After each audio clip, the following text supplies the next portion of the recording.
وجودك بالبيت. واللي عنده عائلة المفروض ما يدخل هذا المجال. عندي الأريحية سولف اي حالاتي. سولف. اوكي تمام.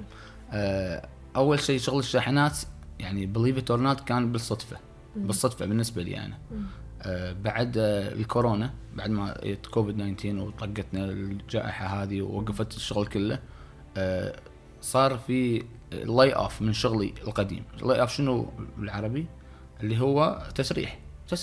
سرحتنا الشركة هذيك وما عندنا شغل الحين، كلها وقفت العالم.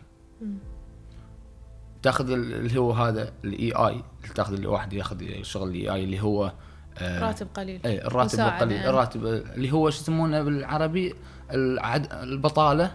البطاله يعني شغل اجتماعي، عشان في ناس بالعراق ما يعرفون شنو الاي اي، ممكن اجتماعيه تقريبا. بالضبط. اي فهذا ما يزي، ما يكفيني لا انا ولا اهلي ولا ايجار والدنيا ومصاريف ما يكفي. فلازم اشوف لي حل.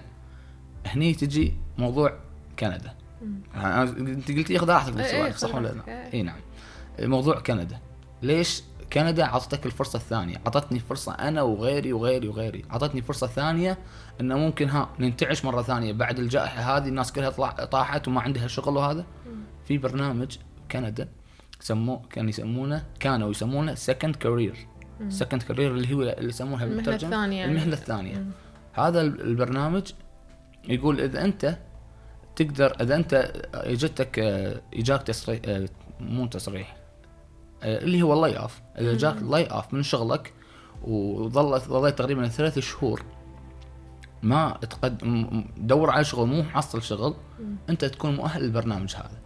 البرنامج هذا شنو يخليك تروح تدرس مرة ثانية على حساب الحكومة. ما لحد ان برنامج الحد الاقصى ماله 28,000 دولار.